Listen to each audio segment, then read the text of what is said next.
మూడవదిగా కూడా మనం చూద్దాం. మూడవదిగా 2 సమూయేలు గ్రంథము 23వ అధ్యాయము 21వ వచనం చదువుకుందాం. సౌందర్యవంతుడైన ఒక ఐగుప్తీయుని చంపెను. చాలమ్మ, ఇతనికి మంచి పేరు కలగడానికి ఇంకో కారణం ఏంటంటే, ఈయన చూడండి, అతడు సౌందర్యవంతుడైన ఒక ఐగుప్తీయుని చంపాడంట. సౌందర్యవంతుడైన ఒక ఐగుప్తుని చంపాడు. దీనికి ఆత్మీయ అర్థం ఏంటి అనగా, ఐగుప్తు అనగా బానిసత్వమునకు సాదృశ్యంగా ఉంది. ఐగుప్తు బానిస. చూడండి, సౌందర్యము అనగా లోకాశ, లోకం. ఈ రోజున లోకమునకు బానిసలైపోయిన వారు ఆ యొక్క బానిసత్వాన్ని చంపాలి. చూడండి, ఆయన ఏం చేశాడమ్మా, ఐగుప్తు దేశంలో ఉన్నటువంటి సౌందర్యవంతుడైనటువంటి ఒక ఐగుప్తీయుడిని చంపాడంట. ఈ రోజున మనకి దేవుని దగ్గర మంచి పేరు కావాలంటే మనం ఏం చేయాలి అనగా, సౌందర్యం అనగా లోకాశలకు బానిసలు అయిపోయిన పరిస్థితిలో ఉన్నవారు ఆ బానిసత్వాన్ని చంపాలి. బానిసత్వాన్ని చంపాలి. ఈ రోజున చూడండి, కొంతమంది లోకానికి బానిసలు అయిపోతారు. బానిస అంటే ఏంటమ్మా, ఇది చెయ్యకూడదు అని ఉన్నా సరే ఇంకా తప్పదు, చెయ్యాలి. అంటే ఏంటి, మనము బానిసలమై ఉన్నాం. మనం ఇష్టం వచ్చినట్టుగా మనం చెయ్యలేం. ఈరోజు చూడండి, త్రాగుబోతులు ఉన్నారండి. భర్తలు బయటకు వెళ్ళినప్పుడు అంట కాళ్ళ మీద పువ్వులు వేసి, పిల్లలు భార్య కూడా ఏడుస్తూ తాగొద్దండి, తాగొద్దండి డాడీ, తాగొద్దు తాగొద్దంటే హృదయం కరిగిపోతుందండి. నేను ఎప్పుడు తాగను, ఇదిగో నీ మీదొట్టు అంటాడంట భర్త భార్యని. పిల్లలు అంటాడంటే, ఇదిగో నీ మీదొట్టు, నేను ఎప్పుడు తాగను, మీరు ఏడకండి అంటాడంట. ఫోన్లే మానేస్తాడు కదా అనుకుంటే మధ్యాహ్నం వచ్చినప్పుడు తాగేసి వస్తాడంట. ఎందుకు? ఆ యొక్క వ్యక్తి యజమానుడు హృదయం నిండుగా ఆశ ఉంది. అయ్యో నా భార్య ఏడుస్తుంది కదా, అయ్యో నా బిడ్డలు ఏడుస్తున్నారు కదా, నేను ఇంకా తాగను అనుకుంటున్నాడు, తీర్మానం తీసుకుంటున్నాడు, కానీ ఉండలేకపోతున్నాడు. ఎందుకనగా లోకములో ఉన్నటువంటి ఆ యొక్క ఆశ, శరీరాశకు అతడు బానిస అయిపోయాడు. ఈ రోజున దేవుని యొక్క వాక్యంలో రాయబడి ఉంది, ఆ బానిసత్వాన్ని, లోకాశకు బానిస అయిపోయినటువంటి నీవు, లోకాశ అయినటువంటి ఆ బానిసత్వమును నీవు ఈరోజు చంపాలి. ఈ రోజున ఏం చేయాలమ్మా, చంపాలి. ఈ లోకంలో దేనికి బానిస అయిపోయావు? ఈరోజు దేవుని సన్నిధిలోనికి రావాలి. సినిమాలు మానేయమంటున్నారు దైవజనులు, లోకానుసారమైన పరిస్థితుల్లో తిరగొద్దంటున్నారు దైవజనులు, దేవుని యొక్క సన్నిధికి మొదటి స్థానం ఇవ్వాలని చెప్తున్నారు దేవుని యొక్క వాక్యం ద్వారా. నీ హృదయంలో ఆశ ఉంది, దేవా నువ్వు లేకపోతే నాకు బ్రతికే లేదంటున్నావు, దేవా నువ్వు ఉండబట్టే నేను తింటున్నాను ప్రభు, నా బిడ్డలను పోషించుకుంటున్నాను ప్రభు అంటున్నావు, నీవు లేకపోతే మాకు ఆరోగ్యమే లేదయ్యా, నీవే మా జీవితాలకు ఆధారం ప్రభు అంటున్నావు. అంత బాగానే ఉంది. దేవాది దేవుడు అంటున్నాడు, నీ జీవితంలో మేలు కలగాలంటే ఇది విడిచిపెట్టేయాలి. లోకానుసారమైనటువంటి పరిస్థితులను విడిచిపెట్టేయాలంటే, దేవా నువ్వు అంటే నాకు చాలా ప్రేమ, నీతోనే ఉంటాను అంటున్నావు, కానీ దేవుడు విడిచిపెట్టమన్నవి మాత్రం విడిచిపెట్టలేకపోతున్నావు. అంటే వాటికి నీవు బానిసవైపోయావు. ఈరోజు సినిమాలు చూడకూడదని ఎంతమంది అనుకుంటున్నారమ్మా. చాలామంది ఏమంటారు తెలుసు, నేను చూడకూడదు అనుకుంటున్నానండి, నా భర్త టీవీ పెట్టేస్తాడండి, చాలా ఉంటాను కానీ దాని వైపు నేను ఆకర్షితురాలను అయిపోతున్నానండి, నేను ఒక 2 నిమిషాలు నేను చూడకూడదని వెళ్ళిపోతున్నాను కానీ కొండలేకపోతున్నానండి, కూర్చుండిపోతున్నానండి. ఎందుకు కూర్చుంటున్నావు? బానిసవైపోయావు దానికి బానిస. ఈరోజు నా దేవుని యొక్క వాక్యం రాయబడి ఉంది, నీవు దేనికి బానిసవైపోతున్నావు? దేనిని నువ్వు జయించలేకపోతున్నావు? సినిమాని జయించలేకపోతున్నావా? మొబైల్, చాలామంది ఎవరి పిల్లలు ఏమంటారు తెలుసా, మొబైల్ అస్సలు చూడకూడదు అనుకుంటారమ్మా. మొబైల్ చూడను, ఇది నేను పక్కన పెట్టేస్తాను అనుకుంటావు, కానీ నీ శరీరము చూడండి కంట్రోల్ చేసుకోలేకపోతుంది. ఎందుకనగా అది ఆ యొక్క బానిసత్వం. చూడండి, ఆ యొక్క సెల్ ఫోన్కి బానిసలు అయిపోయిన వారు ఎంతమంది ఉన్నారమ్మా. సెల్ ఫోన్ చూస్తుంటే తలపోటు వస్తుందంట, సెల్ ఫోన్ చూస్తుంటే కళ్ళు నొప్పులు వస్తున్నాయంట. డాక్టర్ గారు చెప్పారంటే, బాబు నువ్వు సెల్ చూడకూడదంటే, అమ్మో నా ఆరోగ్యం నాకు చాలా ముఖ్యమైన ఆశ ఉంది, కానీ వదులుకోలేకపోతున్నాడు. ఎందుకనగా లోక ఆశకు బానిస అయిపోయాడు. ఈ రోజున దేవుని యొక్క వాక్యం సెలవిస్తున్నది ఏమిటి అనగా, నీవు లోకాశలకు బానిస అయిపోయి ఉన్నావు కదా, ఆ బానిసత్వాన్ని ఈ రోజున నీవు చంపాలి. ఈ రోజున నీవు చంపాలి. చంపే అనుభవంలో నీవు ఉంటే దేవుని యొక్క సన్నిధానములో నీకు ఏం కలుగుతుంది? మెప్పు కలుగుతుంది. హల్లెలూయా. చూడండి, దేవునికి వ్యతిరేకమైన వాటిని చంపకుండా, లోకాశలను చంపకుండా, ఒకవేళ దేవానికి వందనాలను ఉపవాస ప్రార్థన చేసినా, దేవానికి వందనాలని రేయి మొదటి జాము అంతా కూడా లేచి కుటుంబం కొరకు ప్రార్థన చేసి అన్ని చేసి నీ జీవితం అంతా లోక సంబంధమైన పరిస్థితులలో మునిగిపోయి బానిసమైపోతే కనుక నీ ప్రార్థన అంతా కూడా వ్యర్థమైపోతుంది. దేవుని దగ్గర నీకు మెప్పు కలగదు. ఈ రోజున నీ జీవితంలో నా జీవితంలో మనం చేయవలసింది ఏంటి అనగా, దేవుని యొద్ద మనకు మెప్పు కలగాలంటే మన జీవితంలో ఉన్నటువంటి ఆ యొక్క బానిసత్వం ఏంటో గమనించాలి. దేనికి నువ్వు బానిసమైపోయావు చాలా లైట్గా తీసుకుంటారు. చూడండి, కొంతమంది సినిమా హాల్కి కూడా వెళ్ళిపోయి సినిమాలు చూస్తారంట మా విశ్వాసులు. కొంతమంది సేవకులు కూడా చూస్తారంట. అది బానిసత్వం. ఈ రోజున ఏ బానిసత్వానికి పట్టుబడిపోయావు? ఒక వ్యక్తికి హృదయపూర్వకంగా ఆశ ఉందంట, దేవుని యొక్క రాజ్యానికి వెళ్ళిపోవాలి, నిత్య జీవానికి వెళ్ళిపోవాలి. ఏం చెయ్యాలి? ఆయన వచ్చాడంట. ఆ యొక్క యవ్వనస్తులు వచ్చి యేసుప్రభు వారిని అన్నారంట, నిత్య జీవమునకు పాత్రుని అవ్వాలంటే నేను ఏం చెయ్యాలంటే యేసుప్రభు వారు అన్నారంట, నీ ఆజ్ఞలన్నీ పాటించాలి, నీ తల్లిదండ్రులను సన్మానించాలి, అబద్ధం ఆడకూడదు, నరహత్య చేయకూడదు, ఎలా ఉండకూడదు, నీ దేవుడైన యెహోవాని నీవు పూర్ణాత్మతో నీవు సేవించాలి. ఇవన్నీ కూడా చెప్తున్నప్పుడు ఆయన అంటున్నాడంట, అయ్యో ఇవి నా చిన్నప్పటి నుంచి చేస్తానే ఉన్నానయ్యా నేను అన్నాడంట. తనకు ఆశ ఉంది, చిన్నప్పటి నుంచి కూడా పరిశుద్ధంగానే బ్రతికాడంట, తల్లిదండ్రులను దూషించలేదంట, అబద్ధం ఆడలేదంట, నరహత్య చేయలేదంట, ఏమి కూడా చేయలేదు, బాగానే ఉంటే దేవుడు యేసుప్రభు వారు ఒక మాట అన్నారు. ఏమనంటే, నీకున్న ఆస్తి అంతా బేదలకు అమ్మేసి నాతో వచ్చేయనని వెంబడించమంటే ఆ ఒక్కటి మాత్రం చేయలేకపోయాడంట. ఆయన యొక్క జీవితంలో అన్నీ చేయగలిగాడు, కానీ అతని జీవితంలో ధనాశ లేదంటే సుఖభోగాలకు ఆయన ఏమైపోయాడమ్మా? బానిసైపోయాడు. దేవుడు కావాలనుకుంటున్నాడు కానీ అడ్డుగా ఉన్నటువంటి ఆ యొక్క ధనాశ ధనాపేక్షను విడిచిపెట్టలేక దేవుణ్ణే విడిచిపెట్టి వ్యసనపడి వెనుకకు వెళ్ళిపోయాడని వాక్యంలో రాయబడి ఉంది. ఏం ఆశతో వచ్చాడు ఆయన? నీతో ఉండాలనుకుంటున్నాను, నిత్య జీవానికి పాత్రుడవ్వాలంటే ఏం చెయ్యాలి? బహు ఆశ, బహు కోరిక, బహు తపనతో వచ్చాడు. దేవుడు చెప్పాడు, నీకున్నదంతా అమ్మి పేదలకు ఇచ్చేసి నన్ను వెంబడించమంటే, అయ్యో అది మాత్రం నా వల్ల కాదు, నిన్నైనా వదిలేస్తాను కానీ నాకున్నటువంటి ఆ యొక్క ఆశను నేను వదలలేనని చెప్పి వ్యసనపడి వెనుకకు వెళ్ళిపోయాడంట. ఈ రోజున మన జీవితంలో ఎలాగున్నాం మనం? ఈ రోజున మంచి పేరు తెచ్చుకోమని దేవాది దేవుడు చెప్తున్నాడు. ఈ రోజున దేవుని యొక్క సన్నిధానంలో మెప్పు పొందుకోవాలి.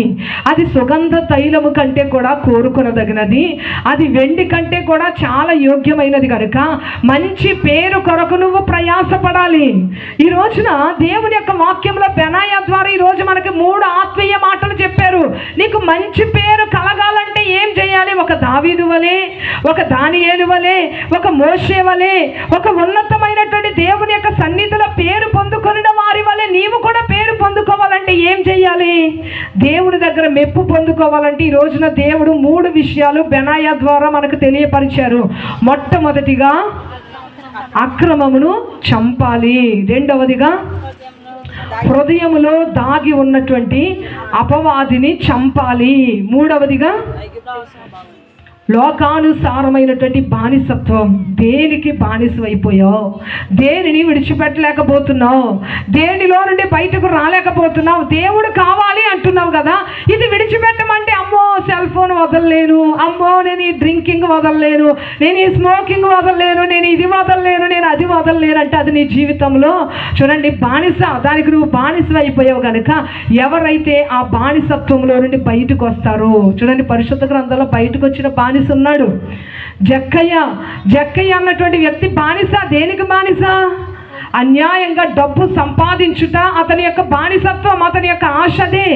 అతను ఎలాగైనా సరే డబ్బు సంపాదించాలి, ఎలాగ న్యాయవంతంగా కాదు, అన్యాయంగా డబ్బు సంపాదించి డబ్బు కూర్చుకోవాలి, అది అతని యొక్క ఆశ. అలాంటి ఆశ కలిగినటువంటి టైంలో యేసు ప్రభువారు మాట్లాడుతూ ఉండగా ఆ యొక్క వాక్కులు ఈయన యొక్క హృదయమును పశ్చాత్తాపం వైపుగా నడిపిస్తున్నాయి. ఆయన జీవితంలో కన్నీరైపోయింది. హృదయంలో ఉన్నటువంటి ఆ యొక్క దాగి ఉన్న సింహాన్ని చంపుతున్నాడు, పాపాన్ని చంపుకుంటున్నాడు. నేను ఇక ఎప్పుడు కూడా ఈ పాపం చేయకూడదు, నేను యొక్క ధనాపేక్షకు నేను బానిసను అయిపోయాను కదా, ఈ బానిసత్వంలో నుండి నాకు విడుదల కావాలని వెంటనే అంటున్నాడు, అయ్యా నేను ఎవరి దగ్గర అయితే అన్యాయంగా తీసుకున్నానో 4 అంతలు అతనికి తిరిగి ఇచ్చేస్తానయ్యా, నా ఆస్తిలో సగభాగము నేను పేదలకు ఇచ్చేస్తానయ్యా. ఏమైంది అనగా అనగా అతనిలో ఉన్నటువంటి ధనాశ అన్నటువంటి ఆ యొక్క చూడండి బానిసత్వము, ఆ యొక్క కోరిక చచ్చిపోయింది, ఆ లోకాశ చచ్చిపోయింది. ఆ యొక్క ఆశకు బానిసగా ఉన్నటువంటి ఆ యొక్క వ్యక్తి ఆ లోకాశ నుండి చంపుకుని విడుదల పొందుకొని ఇది నాకు అవసరం లేదని సగభాగం దేవుడు చూడండి పేదలకు ఇచ్చేసాడంట. ఎవరి దగ్గర అయితే అన్యాయంగా తీసుకున్నాడో 4 అంతలు చూడండి తిరిగి చెల్లించేశాడంట. ఆయన జీవితంలో అతనికి ఉన్నటువంటి ఆ లోకాశ, ఆ యొక్క బానిసత్వం నుండి విడుదల పొందుకున్నాడు. హల్లెలూయా. అందుకే ఈ రోజుకు కూడా మనము జక్కయ్య గురించి ఎంతో గొప్పగా మన జీవితాలకు మాదిరిగా పెట్టుకుంటున్నాం.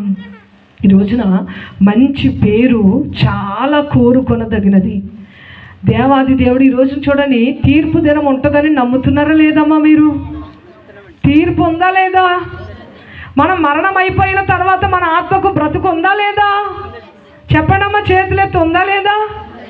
ఉంది. నమ్ముతున్నారా? మరి చనిపోయిన తర్వాత తీర్పు దినాన యేసు ప్రభువారు సింహాసనాసీనుడిగా మన ఎదుట నిలవబడుతున్నప్పుడు మనం మాట్లాడినది మంచి మాట అయినా సరే, చెడ్డ మాట అయినా సరే, మన ఎదుట నిలవబెట్టి ప్రతి దానిని కూడా బయటకు తీసుకొని వస్తున్నప్పుడు నీ హృదయంలో ఉన్నటువంటి అక్రమాన్ని చంపకుండా, నీ హృదయంలో దాగి ఉన్నటువంటి ఆ యొక్క అపవాదిని చంపకుండా, లోకాశలను చంపకుండా దేవుని ఎదుట అలాగే నిలబడిపోయావంటే నిన్ను చూసి దేవుడు ఆనందిస్తాడా, సహించుకుంటాడా? ఆలోచించవమ్మా ఏ రోజైనా? దేవాది దేవుడు నిన్ను చూసి చూడండి చిరునవ్వు నవ్వగలగాలమ్మా. నా కొరకు ప్రయాసపడిన నా బిడ్డ, నా కొరకు సమస్తాన్ని చంపుకున్నటువంటి నా కుమార్తె, నా కొరకు ప్రయాసపడిన నా కుమారుడు. చూడండి స్టెఫను దేవుని కొరకు మరణం అయిపోవడానికి ఇష్టపడ్డాడు. ఆ యొక్క స్టెఫను చనిపోతున్నప్పుడు ఆయన చూసిన దర్శనం ఏంటంటే పరలోకమందున్నటువంటి యేసునాథుడు సింహాసనం మీద నుండి లేచి నిలబడ్డాడంట. హల్లెలూయా. ఎందుకు నిలబడ్డాడు? లేచి నా కుమారుడు నా కొరకు ప్రాణత్యాగం చేస్తున్నాడు, నా స్టెఫను నా బిడ్డ నా దగ్గరకు వస్తున్నాడని ఆయన యొక్క పిలుపు లేదంటే ఆయన రావడానికి ఆహ్వానిస్తూ ప్రేమతో లేచి నిలబడ్డాడంట. హల్లెలూయా. ఈ రోజున మనకు ఆ మెప్పు వద్దా దేవుని యొద్ద నుండి? ఈ రోజున మనకు దేవుని యొద్ద నుండి మనకు ఆ సంతోషం వద్దా? మనకి ఎంత ఇచ్చాడు, ఎంత పోషించాడు, ఎంత నడిపిస్తున్నాడు కదా. మన జీవితంలో కన్నీరు వచ్చినప్పుడు దేవా నువ్వే నాకు ఆధారం అన్నప్పుడు, నా కుమార్తె నేను నీకు తోడుగా ఉన్నానని మన దేవుడు చెప్తున్నాడు కదా. అలాంటి దేవాది దేవుడు తీర్పు దినాన కూర్చున్నప్పుడు నీ జీవితమును బట్టి దేవుడు ఆనందిస్తాడా? అతిక్రమం చేయవర్లారా, అక్రమం చేయవర్లారా పొండని దేవుడితో కొట్టించుకునే స్థితిలో మనం ఉన్నామా? ఈ రోజున దేవుడు అంటున్నాడు, నేను నిలబడినప్పుడు నీవు నా ఎదుట మెప్పు తెచ్చుకునే రీతిగా ఉండాలి నా కుమార్తె. నా ఎదుట నిలబడినప్పుడు మంచి పేరు తెచ్చుకున్న వాడిగా ఉండాలి నా కుమారుడా. అలాంటి సమయంలో దేవాది దేవుడు నీకు విలువనిస్తాడు, నీకు ఘనతనిస్తాడు. ఆయన యొక్క రాజ్యంలో నిన్ను చేర్చుకుంటాడు. జీవవృక్ష ఫలాలను భుజించగలిగిన కృపను దేవుడు మనకిస్తాడు. హల్లెలూయా. ఎప్పుడు జయించిన వారిగా ఉండాలి, చంపాల్సిన దానిని చంపాలి. ఈ రోజున బెనాయా ద్వారా దేవుడు మనతో మాట్లాడాడు.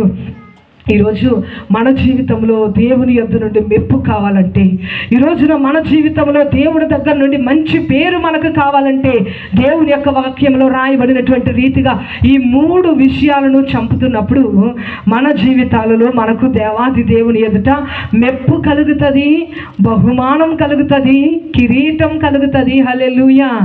చూడండి పౌలు భక్తుడు ఏమంటున్నాడంటే, మంచి పోరాటం పోరాడాను, నా పరుగు తుదముట్టించాను, నా పరుగు అంతా కూడా కడముట్టించాను, ఇక నా కొరకు నీతి కిరీటం దాచబడి ఉంది. ఆయన కిరీటము కొరకు ఎదురు చూసి అంతటిని చంపుతూనే వచ్చాడు. తన శరీరము నేను ఇది చెయ్యకూడదు, ఇది దేవునికి వ్యతిరేకమైంది అనుకుంటే దేహంలో నుండి ఆశలు వస్తున్నాయి, ఆలోచనలు వస్తున్నాయి. చెయ్యమని ఏది చెయ్యకూడదు అనుకుంటున్నాడు అదే చేయడానికి ఆలోచన వస్తుంటే ఆయన అంటున్నాడు, పాప స్వభావం కలిగిన ఈ శరీరాన్ని నేను ప్రతి క్షణము నలగొట్టుకుంటున్నాను. చూడకూడదు చూడాలనిపిస్తుందా? కళ్ళను నలగొట్టుకుంటున్నాను. చెయ్యకూడనివి చెయ్యాలనిపిస్తుందా? నా చేతులను నలగొట్టుకుంటున్నాను. వెళ్ళకూడని స్థలానికి హృదయం ప్రేరేపిస్తుందా? నా యొక్క కాళ్ళను నేను నలగొట్టుకుంటున్నాను. ఎందుకో తెలుసా? నా శరీరం ఇష్టమైనట్టుగా నేను నడవకూడదు, నా కళ్ళకు ఇష్టమైనట్టుగా నేను నడవకూడదు, నా జీవితంలో లోకానుసారమైన వాటి వైపుగా నేను నడవకూడదు. నేను నడవవలసింది ప్రతి దానిని కూడా చంపుకుంటూ చంపుకుంటూ చంపుకుంటూ లాస్ట్కి పౌలు గారు ఏమైపోయారో తెలుసా? క్రీస్తు యొక్క స్వరూపంలోకి మారిపోయారు. హల్లెలూయా. హల్లెలూయా. నేను క్రీస్తును పోలి నడిచినట్లుగా మీరు నన్ను పోలి నడవండి. అబ్బా ఎంత గొప్ప మాట అనగలిగారు. చంపుకోగలిగాడమ్మ పౌలు గారు. ఎంత ఉన్నతమైన భక్తి జీవితాన్ని జీవించాడు ఆయన. ఆయన యొక్క జీవితంలో ప్రతి దానిని చంపుకుంటూనే వచ్చాడు. ఒకనొక టైంలో అనిపించి ఉండొచ్చు, ఒకనొక రోజు నా బ్రతికి ఎంతో గొప్పది, గమలీయేలు పాదాల దగ్గర నేను ధర్మశాస్త్రాన్ని నేర్చుకున్నాను కదా, రోషం కలిగిన వాడిని కదా, రోమీయుడిని కదా, నన్ను పెద్దలతో కొడుతున్నారేంటి, నన్ను ఇలా చేస్తున్నారేంటి అని ఒకవేళ బాధ కలిగి ఉండొచ్చు.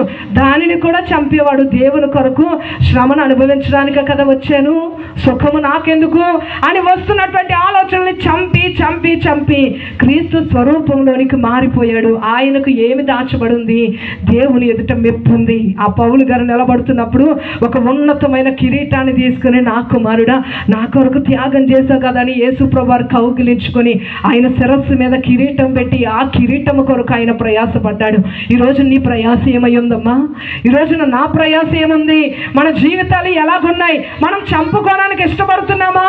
మనం బానిసలు అయిపోయినటువంటి ఆ యొక్క పరిస్థితుల్లో నుండి విడుదల కొరకు ఈ లోకాశంలో చంపుకోవడానికి మనం ప్రయాస పడుతున్నామా, ప్రయత్నిస్తున్నామా? ఒకవేళ చంపుకునే అనుభవంలో లేకపోతే గనుక యేసు నాథుడు మాత్రము మనల్ని ఉమ్మి వేస్తాడమ్మా. వాక్యానుసారంగా గనుక మనం జీవించకపోతే ఆ యేసు నాథుడు మనల్ని చూసి అసహ్యించుకుంటాడు. ఆయన అంటాడు ఎప్పుడు కూడా, చేతులు చాపి రండి రండి రండి అంటే ఈ రోజున నీకు చీప్ అయిపోయాడు కదా యేసు ప్రభు వారు. రండి రండి అంటే ఎప్పుడో వెళ్దాంలే అనుకుంటున్నావు కదా, కానీ ఒకానొక రోజున రండి రండి అనడం కాదు, చిప్పో అంటాడు దేవుడు. ఆ రోజున ఎంత ఏడ్చినా ప్రార్థనలకు ప్రతిఫలం ఉండదు.